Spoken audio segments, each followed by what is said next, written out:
പിന്നെ എല്ലായിടത്തും ഇപ്പോൾ തൊപ്പി ഷാജഹാൻ ഇൻസ്റ്റ ആയിക്കോട്ടെ, ഫേസ്ബുക്ക് ആയിക്കോട്ടെ, യൂട്യൂബ് ആയിക്കോട്ടെ, എല്ലായിടത്തും ഇത് മാത്രമേ ഉള്ളൂ. അപ്പോൾ എനിക്ക് നിങ്ങളോട് ഫസ്റ്റ് ടൈം പറയാനുള്ളത് എന്താണെന്ന് പറയുന്നത്, ഞാൻ ഈ ഒരു മെഹറിനേറ്റവും അത്യാവശ്യം ഒരു ഫ്രണ്ട്ലി ഉള്ള ഒരാളാണ്. നമ്മൾ കാണുമ്പോൾ നല്ലോണം സംസാരിക്കും, നല്ലൊരു ഫ്രണ്ട്ലി ആയിട്ട് നമ്മൾ തമാശയൊക്കെ ആയിട്ട് അങ്ങോട്ടും ഇങ്ങോട്ടും മിണ്ടുന്ന ഒരാളാണ്. ആ ഒരു ബേസിലാണ് ഞാൻ അവളോട് ചോദിക്കണത്, എന്താ എടി എൻ്റെ തൊപ്പിൻ്റെയും കല്യാണം ഉണ്ടെന്നുണ്ടെങ്കിൽ ഒരു പാവൻ സ്വർണ്ണം എൻ്റെ വക എനിക്ക് തരാട്ടോ എന്ന്. അത് പറയാനുള്ളൊരു കാരണമുണ്ട്. ഇതിൻ്റെ മുന്നേ ലൈവിൽ തന്നെ ഈ തൊപ്പി എന്ന് പറഞ്ഞ വ്യക്തി ഇവളെ പ്രപ്പോസ് ചെയ്ത് നിങ്ങളെല്ലാവരും കണ്ടിട്ടുണ്ടാവും. ആ ഒരു വിഷയം കൊണ്ടാണ് ഈ ഒരു സംസാരം പുറത്തേക്ക് എല്ലായിടത്തും എത്തിയതും. ആ ഒരു ഇത് കണ്ടിട്ടാണ് ഇവളോട് ഞാൻ ഇത് സംസാരിക്കണത്. എന്താ എൻ്റെ കല്യാണം ഉണ്ടെങ്കിൽ ഒരു പാവം സ്വർണ്ണം ഞാൻ തരാമെന്ന് പറഞ്ഞിട്ടാണ് ഇവളോട് ഞാൻ സംസാരിക്കണത്. അത് നമ്മളെ നീലക്കോയിലിൻ്റെ പേജിൽ വന്നു. അത് വമ്പം ഇഷ്യൂ ഓൻ്റെ തന്തക്കൊക്കെ വിളിച്ചിട്ട് ഭയങ്കര സീനായി. എനിക്കിങ്ങോട്ട് പറയാനുള്ളതെന്ന് വെച്ചാൽ, ഞാൻ ഈ പൊട്ടിത്തെറിച്ച് ഈ വീഡിയോസും കാര്യങ്ങളും ചെയ്യുന്ന ഒരാളാണ്. ഓക്കെ, അത് വിചാരിച്ചിട്ട് ഞാനൊരാളെയും ഇടങ്ങാറാക്കാനോ അല്ലെങ്കിൽ ഒരാളെ സംഭവത്തിനോ ഇതിനോ ഒന്നിനും പോയി പോണ ഒരാളല്ല. ഞാൻ ഇന്നേ വരെയായിട്ട് എൻ്റെ ഇൻസ്റ്റയിൽ ഞാൻ ഒരാളെ മോശമായിട്ട് അല്ലെങ്കിൽ ഒരാളെ ഇതാക്കിയിട്ട് ഒരു വീഡിയോസും ഞാൻ ചെയ്തിട്ടില്ല. ഫസ്റ്റ് ടൈമാണ് ഞാൻ ചെയ്യണത്. ഈ ഒരു വീഡിയോ ഞാൻ ഫസ്റ്റ് ടൈം മാത്രം ഞാൻ ചെയ്യണത്.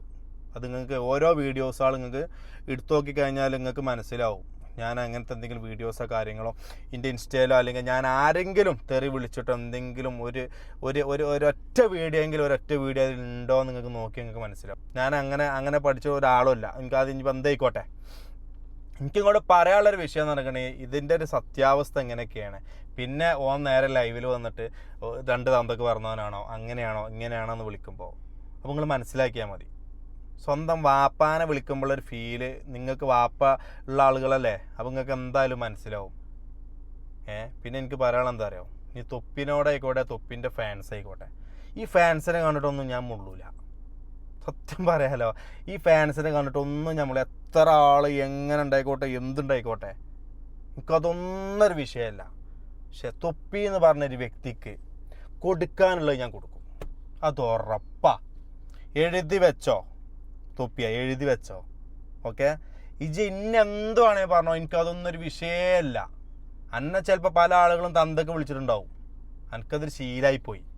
പക്ഷെ നമ്മളങ്ങനല്ല, മനസ്സിലാക്കണേ കേട്ടോ. അന്നെ പല ആളുകളും തന്തക്ക് വിളിച്ചിട്ടുണ്ടോ, ചിലപ്പോൾ പല ആളുകൾ വിളിച്ചിട്ടുണ്ടാവും. പക്ഷേ എന്നെ സംബന്ധിച്ചിടത്തോളം എൻ്റെ വീട്ടിലുള്ള എൻ്റെ തള്ളേനെയും എൻ്റെ തന്തേനെയും പറഞ്ഞു കഴിഞ്ഞാൽ ഞാൻ വിടൂല. ഏതറ്റം വരെ, കോടതിയിൽ വരെ ഏതറ്റം വരെ പോകാനും ഞാൻ റെഡി. എങ്ങോട്ട് പോലും ഞാൻ വിടൂല. എനിക്ക് എന്ത് തന്നെ വന്നാലും എനിക്ക് പ്രശ്നമില്ല, മനസ്സിലായോ? എന്ത് തന്നെ വന്നാലും, ഇനി ഒരു കോടി ഉറുപ്പിഞ്ഞ ഒരു ഇതിന് വേണ്ടി ചിലവാക്കിയാലും എനിക്ക് ഒരു പൂട പോണ പോലെ, ഒരു പൂട, മനസ്സിലായോ? എന്ത് തന്നെ വന്നാലും ഞാൻ സഹിക്കും. ആ ഒരു കണ്ടീഷനിലാണ് ഞാൻ ഇപ്പോൾ ഉള്ളത്.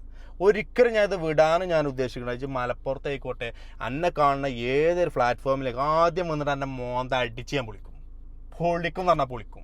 നമുക്ക് കാണാൻ പോണ പൂരം നമ്മൾ ചോദിച്ചാറുണ്ട. ഈ ലൈവിൽ ഇങ്ങനെ വന്നിക്കാണ്ട് ഷാജഹാൻ കട്ടിലിൻ്റെ അടിയിൽ ഒളിച്ചു, ഷാജഹാനെ കോൾ ചെയ്യട്ടെ, എന്നെപ്പോലെ 12 മണി 1 മണി അവളെ നിന്നുകാണ്ട് ഇങ്ങനെ ഇതിൽ നോക്കിയാണ് നിൽക്കലല്ല നമ്മളെ പരിപാടി. മനുഷ്യന്മാർ ഭക്ഷണം കഴിച്ച് 10-11 മണിയാകുമ്പോൾ മനുഷ്യന്മാർ ഉറങ്ങും. ആ ശീലം എനക്കില്ല. അതെന്താ? രാത്രി ഉറങ്ങാത്തവനാണ്. പക്ഷെ നമ്മളങ്ങനല്ല, കഴിച്ച് മനസ്സിലാക്കിയാൽ മതി. എൻ്റെ ലൈവ് നോക്കിക്കാണ്ട് തൊപ്പി ലൈവിൽ തന്നെ ഉണ്ട്. ഞാൻ അത്ര ഇമ്പോർട്ടൻ്റ് എനിക്ക് തരുന്നുള്ളൂ. എന്നൊക്കെ എൻ്റെ മനസ്സിൽ വെറും ഫ്രോഡാ, മനസ്സിലായോ?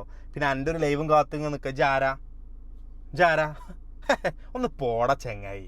അപ്പോൾ മനസ്സിലാക്കിക്കോ, ഇന്നല്ലെങ്കിൽ നാളെ എൻ്റെ കൈനടിയിൽ എന്നെ കിട്ടും. ഇത് കണ്ടോ? അതിന്മേൽ ഞാൻ മരിക്കാനും ഞാൻ റെഡിയാ. മനസ്സിലാക്കിക്കോ മോനെ കേട്ടോ. എനിക്ക് അങ്ങനെ അറിയണമെന്നുണ്ടെങ്കിൽ വെല്ലുവിളിച്ചിട്ട് ആ വെല്ലുവിളി സ്വീകരിക്കുന്ന ഒരാളാണോ അല്ലേ എന്നുള്ളത് നീ എന്നെ അറിയുന്നവരോട് ചോദിച്ചാൽ എനിക്ക് മനസ്സിലാവും. ഓക്കെ, ഞാൻ പേടിച്ചിട്ട് പിന്മാറിപ്പോണ ഒരാളാണോ, അതോ എന്തും നേരിട്ടിട്ട് വെല്ലുവിളിച്ചിട്ട് മുന്നോട്ട് പോയാലും ആ ജീവൻ പോണത് വരെ ഞാൻ പോരാടും. അതിൻ്റെ മേലെ എനിക്കൊന്നുമില്ല. എനിക്കും അത്ര തന്നെ ഉണ്ടാവുള്ളൂ. പണക്ക് എത്ര ഉണ്ടായിട്ടൊന്നും ഒരു കാര്യമില്ല. അപ്പം എൻ്റെ അടുത്തും ഉണ്ടാവും, എൻ്റെ അടുത്തും ഉണ്ടാവും. അതിലൊന്നും കാര്യമില്ല. ജീവൻ പോയി കഴിഞ്ഞാൽ മനുഷ്യൻ കഴിഞ്ഞു. അത് മനസ്സിലാക്കിയാൽ മതി. ആ ജീവൻ പോകുന്നത് വരെ ഞാൻ പോരാടും. കോടതി ആയിക്കോട്ടെ, പോലീസ് ആയിക്കോട്ടെ, ജയിലായിക്കോട്ടെ, എന്തായിക്കോട്ടെ, വിടൂല. ഞാൻ സത്യമാണ്, വിടൂല. ഇന്നലത്തെ ഒരു ലൈവിൽ നീ ഇത് അവസാനിപ്പിക്കുകയാണെന്നുണ്ടെങ്കിൽ ഞാനത് ഒഴിവാക്കിയിരുന്നു. പക്ഷേ വീണ്ടും നീ എന്നെ ഒരു എന്താ പറയുക, അതിലെ ഒരു ബോക്സിങ്ങിൻ്റെ രൂപത്തിൽ, അതുപോലെ കട്ടിലിൻ്റെ അടിയിൽ ഒളിച്ചിറങ്ങാണ്ട് പല ട്രോളുകളും നീ അതിൽ ചെയ്തിട്ടുണ്ട്. ഇനി ഞാൻ വിടാൻ ഉദ്ദേശിക്കുന്നില്ല, ഒരിക്കലും ഇനി ഞാൻ വിടാൻ ഞാൻ ഉദ്ദേശിക്കുന്നില്ല. അത് ഞാൻ മനസ്സിലാക്കിക്കോ. എപ്പോഴും മനസ്സിലെ നോട്ടിട്ട് വെച്ചുകൊണ്ട് എൻ്റെ പുറകെ ഞാൻ ഉണ്ടാവൂടാ. എനിക്ക് അതിനുള്ള പണി എനിക്ക് ഞാൻ തരും, അല്ലെങ്കിൽ ഞാനേ ആണല്ല. അത് മനസ്സിലാക്കിക്കോ കേട്ടോ. ഇന്നലെ ഈ ഒരു ലൈവിൽ നീ അത് ഒഴിവാക്കി പോവുകയാണെന്നുണ്ടെങ്കിൽ ഞാൻ ഈ ഒരു പ്രശ്നമേ ഞാൻ ഒഴിവാക്കി പോയിരുന്നു. പക്ഷേ നീ വീണ്ടും അതിങ്ങനെ കത്തിച്ച് ഇങ്ങനെ നൊരായിട്ട് കൊണ്ടുവരാണ്. ആ നൊരകളൊക്കെ ഞാൻ കുറേ കണ്ടതാണ് മോനെ. അതുകൊണ്ട് ആ ജാതി പേടിയോ കാര്യങ്ങളോ ഞമ്മക്കില്ല. അത് മനസ്സിലാക്കിക്കോ. ഇന്നല്ലെങ്കിൽ നാളെ അന്നെൻ്റെ കൈ കിട്ടും. ആ കിട്ടുന്ന സമയത്ത് പൊന്നു മോഹനെ എൻ്റെ അടിപ്പണ്ടം ഞാൻ കലക്കും. അടിപ്പണ്ടം കലക്കാമെന്ന് കേട്ടിക്കണച്ച് അത് കലക്കിയിട്ടേ ഞാൻ വിടുള്ളൂ. കണ്ടോ? അത് കണ്ടും ചെയ്യും, അന്നെ ഞാൻ കാണിപ്പിക്കും ചെയ്യും. അപ്പോൾ മനസ്സിലാക്കി നിന്നോ. ഇന്നല്ലെങ്കിൽ നാളെ. ഓക്കെ കേട്ടോ. അപ്പോൾ എവിടേക്കാണ് വരുന്നത് എന്നൊക്കെ ഇങ്ങനെ ആലോചിച്ച് നിർത്തേ. നീ എവിടേക്കാണ് വരുന്നത്, ഞാൻ എവിടേക്ക് ഉണ്ടാവും, ഞാൻ എൻ്റെ പുറകെ ഉണ്ടാവുമോ, എല്ലാം ഇതൊന്ന് ആലോചിച്ചെടുക്കുക. ഇന്നലെ പറഞ്ഞല്ലോ, ഞാൻ ലൈവ് ഇപ്പം ഇന്ന് രാവിലെ കണ്ടു. നീ പറഞ്ഞല്ലോ ലൈവിൽ നീ ഷാജാൻ കട്ടിലിൻ്റെ അടിയിൽ ഒളിച്ചു. ഷാജാൻക്കാണോ ചിലപ്പോൾ നിൻ്റെ വീട്ടിലും ഞാൻ വരും. രണ്ടും കൽപ്പിച്ചാണ് തൊപ്പിയാ ഞാൻ ഇറങ്ങിയിട്ട്, രണ്ടും കൽപ്പിച്ച്. എനിക്ക് സോഷ്യൽ മീഡിയ ഒന്നുമല്ല. ഞാനൊരു കൊല്ലം ഒരു ഒന്നര കൊല്ലം കൊണ്ടൊക്കെ ഞാൻ ഈ ഇൻസ്റ്റയിൽ ഞാൻ എൻ്റെ ഒരു ബിസിനസ്സിനും വേണ്ടി തുടങ്ങിയൊരു പേജാണ്. മനസ്സിലായോ? അല്ല, ഈ സോഷ്യൽ മീഡിയയിൽ ഞാൻ ഒരു ഒലക്കി ഉണ്ടാക്കണില്ല. ഇതിൽ കൊളാബ് വീഡിയോ ഒന്നുമില്ല. ഇത് കിട്ടുമ്പോൾ എടുക്കുന്നുള്ളൂ. അതിൻ്റെ അപ്പുറത്തേക്ക് ഞാൻ എൻ്റെ മക്കൾക്കും എൻ്റെ കുട്ടികൾക്കും ഞാൻ ഉണ്ടാക്കിയിട്ട് ആ പേടിയൊന്നും എനിക്ക് ഇവിടെ ഇല്ല. ഞാൻ ഇന്നാണ് ജയിലിൽ പോയി കടന്നാലും എൻ്റെ കുട്ടികൾക്ക് തിന്നാനുള്ള ഞാൻ ഉണ്ടാക്കിയിട്ടിരിക്കണം. ആ ബേജാറോ ആ പേടി എനിക്കില്ല. അജ്ജി മനസ്സിലാക്കിക്കോ. മനസ്സിലായോ? അജ്ജി മനസ്സിലാക്കിയാൽ മതി. ഇന്നല്ലെങ്കിൽ നാളെ ഈ കൈവിളയിൽ എനിക്ക് കിട്ടും ചെയ്യും, ഞാനത് തീർക്കും ചെയ്യും. അത് എന്ത് തന്നെ വന്നോട്ടെ. എൻ്റെ ബാക്കിൽ 50 ഉണ്ടായിക്കോട്ടെ, എൻ്റെ ബാക്കിൽ എത്ര പേരുണ്ടായിക്കോട്ടെ, എങ്ങനെ ആയിക്കോട്ടെ, 50 അടി എനിക്ക് കിട്ടിയാലും 2 അടി എൻ്റെ മോന്തക്ക് ഞാൻ അടിച്ചിട്ട് എൻ്റെ പല്ല് ഞാൻ കുയിക്കും. കണ്ടജ് കാണാൻ പോണ പൂരം ചോദിച്ചാൽ രണ്ടാന്നൊരു ചൊല്ലുണ്ട് എൻ്റെ നാട്ടിൽ. അത് നീ അറിഞ്ഞിട്ട് തന്നെ നീ മനസ്സിലാക്കുകയുള്ളൂ. ഓക്കെ. അപ്പോൾ എനിക്ക് നിങ്ങളോട് പറയാനുള്ളതെന്ന് വെച്ചാൽ ഈ ഒരു വിഷയത്തിലുള്ള സംഭവങ്ങൾ ഫസ്റ്റ് ടൈം നിങ്ങൾക്ക് കേൾക്കുക. അതുപോലെ തന്നെ എൻ്റെ വാപ്പാനെ വിളിച്ചു കഴിഞ്ഞാൽ ഒരു നായ്ക്കളി ഞാൻ വിടൂല. അതാരാണെങ്കിലും വിടൂല എന്ന് പറഞ്ഞാൽ വിടൂല. ഓനെ ഓനെ കൊടുക്കാനുള്ള പണി ഞാൻ കൊടുക്കുകയും ചെയ്യും. അതിന് എന്ത് തന്നെ വന്നാലും ഞാൻ ഏറ്റെടുക്കാനും അനുഭവിക്കാനും ഞാൻ തയ്യാറാണ്. അതിൻ്റെ മേലെ ഈ ദുനിയാവിൽ ഒന്നുമില്ല. അപ്പോൾ അത് മനസ്സിലാക്കിക്കോളി. അപ്പോൾ ഓക്കെ, ബൈ.